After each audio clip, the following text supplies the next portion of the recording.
Hai semuanya, gimana kabar kalian? Semoga selalu dalam keadaan baik. Jadi welcome back teman-teman di segmen analisa pagi. Seperti biasa di video kali ini kita akan update untuk news dan juga pergerakan dari market, khususnya market Bitcoin. Kita hari ini berada di tanggal 4 Agustus 2023. Teman-teman, kita kemarin sudah dapat beberapa data penting. Salah satunya adalah initial jobless claim, yang mana hasilnya menunjukkan bahwa pengangguran itu mulai naik lagi ya teman-teman. Dari sebelumnya 221.000 menjadi 227.000.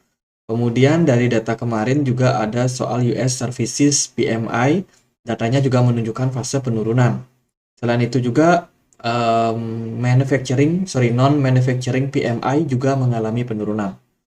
Ini adalah sentimen yang kurang begitu bagus untuk US dollar sebenarnya. Kemudian hari ini akan ada beberapa data penting lagi, yaitu non-farm payroll, teman-teman. Kemudian unemployment rate. Ini juga menjadi data yang cukup penting untuk kita perhatikan karena sangat-sangat berdampak sama posisi daripada US dollar. Ya, hari ini tadi dini hari itu ada Fed balance sheet, teman-teman. Di sini aku mau liatin ke kalian bagaimana kondisi dari Fed balance sheet di perdagangan kemarin.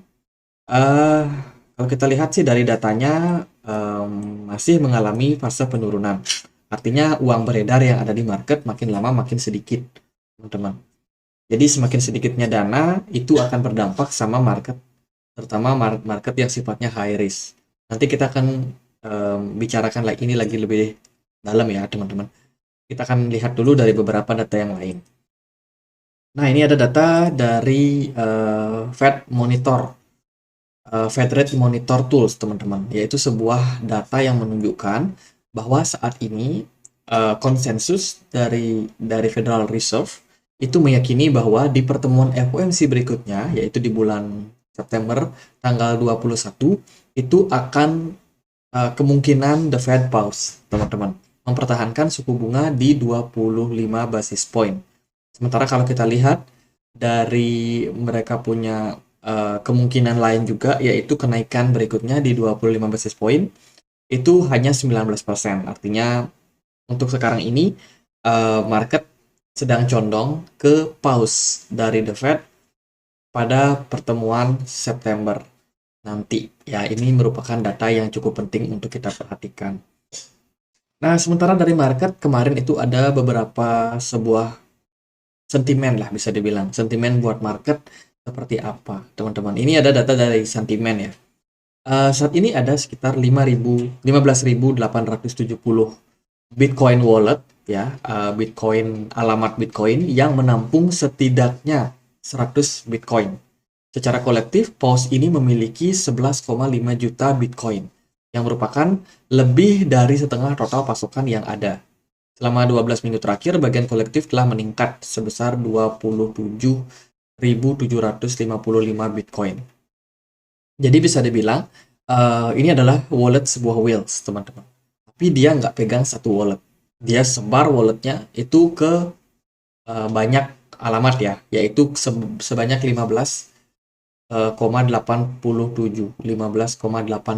ribu wallet, teman-teman. Bayangin teman-teman trading pakai 15.000 wallet. Ngeri nggak tuh? Tapi kan tentunya mereka whales tidak bekerja seorang diri ya. Mereka punya konsensus sendiri. Mereka punya kayak grup, kayak tim gitu buat menggerakkan market. Dan semua asetnya itu disebar di 100 Bitcoin saja per wallet. Artinya apa, teman-teman? Artinya mereka sedang menyamar menjadi seorang retail. Ya, jadi ini adalah strategi yang jarang banget kedetek sama banyak banyak orang. Tahu-tahu Bitcoin udah naik aja karena mereka melakukan akumulasi ke wallet-wallet yang sifatnya kecil, teman-teman. Jadi mereka nggak hold ribuan Bitcoin, mereka cukup 100 Bitcoin aja. Jadi ini adalah strategi yang sangat-sangat jenius dari Wheels. Dan seperti biasa, ketika dia sudah melakukan akumulasi, pelan-pelan nanti in the long term pergerakan harga itu akan cenderung mengikuti arah uptrendnya, teman-teman, sampai para whales ini mulai jualan Bitcoin mereka. Nah, di sanalah baru kita consider ya untuk melihat bear market berpotensi untuk terjadi. Jadi sementara akumulasi sedang terjadi dan ini bukan sentimen untuk jangka pendek.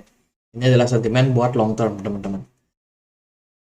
Oke, itu kemudian ada, ini adalah perubahan ya, change in trade volume. Jadi perubahan volume transaksi di setiap exchange. Yang paling parah merasakan perubahan besar terhadap volume perdagangan itu adalah Bittrex sama Binance. Bittrex ini justru mengalami kehilangan volume perdagangan yang sangat-sangat tinggi, yaitu sebesar 1.240 miliar. Ini udah 1T ya? Bener nggak sih? Ya, 1.001,2 miliar teman-teman. Transaksi yang hilang yang berupa US dollar. Sementara Binance itu kehilangan sekitar 870 miliar volume perdagangan ya. Ini periodenya dari Januari dan Juli, teman-teman. Januari sampai Juli. Artinya dalam tempo waktu sekitar 6 bulan, itu volume perdagangannya banyak sekali yang hilang di market. Mungkin karena pengaruh bear market. Kemudian ada berita dari China is Binance largest market cap. Nah, ini diketahui di post oleh WSJ ya, atau Wall Street Journal, teman-teman. Yang menuliskan bahwa ternyata yang paling banyak trading di Binance itu adalah China. Sebanyak 90 billion worth cryptocurrency related asset in May. Jadi bisa dibilang pasar Cina ini merupakan pasar terbesar untuk Binance. Unik ya, padahal Cina sendiri itu pernah melakukan ban terhadap market kripto, ya, apapun yang berhubungan dengan kripto, crypto miner, kemudian exchange-nya juga itu banyak sekali yang di ban oleh pemerintahan China dan penduduknya dilarang yang namanya membeli aset kripto. Tapi ada aja orang-orang yang tetap nakal, teman-teman. Mereka mengambil cara-cara untuk membeli Bitcoin, bagaimana caranya, dan dioperasikan secara tertutup, tidak dibuka ke publik, dan mungkin dihindari juga pembicaraan-pembicaraan di ruang terbuka perihal Bitcoin di sana. Tapi overall mereka yang paling banyak. Teman-teman, ini fakta yang cukup menarik ya. Bagaimana 20% dari volume perdagangan di seluruh dunia itu berasal dari trader China. Dan ini reportnya sepertinya sih confirm, teman-teman. Nah, ini di 2021 Cina pernah ban market crypto ya. Waktu itu market crash, teman-teman. Tapi sekarang ya kembali lagi muncul beritanya kalau di sana itu paling banyak mengadopsi cryptocurrency. Wah, menarik nih. Semoga kedepannya Cina bisa terbuka ya sama kripto. Itu tadi, teman-teman. Terus ada berita yang lain. Ini ada AAV Chan founder. AAV itu berencana untuk melakukan pembelian senilai 20 juta, 2 juta US dollar dalam bentuk Curve kepada Curve founder. Curve Finance ini kemarin kena hack nih. Kena exploit ya, banyak kerugian dan juga menimbulkan banyak kerugian sama platform DeFi lain, teman-teman. Platform DeFi lain, dan sekarang harga daripada CRV udah merosot. Nah, ini berita yang cukup unik nih. Kenapa nih AAV Chan founder ini mengisyaratkan pengen beli sampai 2 juta US dollar berupa CRV. Apakah sudah dinilai harga CRV udah murah sehingga udah layak dibeli? Wah, kita nggak tahu pasti nih, teman-teman. Tapi sepertinya ini mungkin sifatnya sebuah spekulasi. Dan di perdagangan kemarin itu juga ada sebuah tweet ya dari Ki Yong Ju, teman-teman. Ini adalah seorang founder dari sebuah perusahaan analitik yang bernama CryptoQuant. Ya, CryptoQuant. Jadi dia nge-tweet kemarin, tidak mungkin paus buang Bitcoin saat ini karena kurangnya likuiditas keluar dari pengecer, pasar akan membosankan sampai arus masuk fiat atau stablecoin yang signifikan. Jadi dia nge-tweet, teman-teman. Dan ini sebenarnya berkorelasi sekali sama data dari sentimen di perdagangan kemarin, ya, yang mengatakan bahwa ada akumulasi sedang terjadi oleh whales dengan kepemilikan hanya 100 Bitcoin. Dia terus melakukan akumulasi. Jadi bisa dibilang untuk posisi sekarang di mana Bitcoin flat di kisaran harga 29.000, sometimes dia turun ke 28.800, itu momentum buat para whales buat serok barang ya, dan tanpa ketahuan karena jumlah dari wallet yang diserok ataupun jumlah koin yang diserok itu maksimal cuma sampai 100 Bitcoin aja per wallet. Jadi kalau teman-teman yang suka berlangganan apa tuh namanya pause alert itu ya, whales alert, itu nggak akan kedetek kalau mereka melakukan akumulasi. Paling mereka melakukan penjualan baru kedetek. Jadi ini strategi yang sangat-sangat Canggih, teman-teman. Ya, jadi data dari Kim Jongko ini berhubungan sama yang namanya ini. Ini adalah data soal balance sheet yang kita udah bahas tadi. Nah, selama balance sheet-nya itu terus mengalami penurunan, selama itu likuidasi akan semakin terus turun di market, teman-teman. Artinya apa? Semakin banyaknya likuidasi yang turun, ini menyebabkan likuidasi di market, di seluruh market ya, di gold, di komoditas, di saham, termasuk pasar uang itu juga akan semakin berkurang. Nah, kenapa sih likuidasinya ini turun?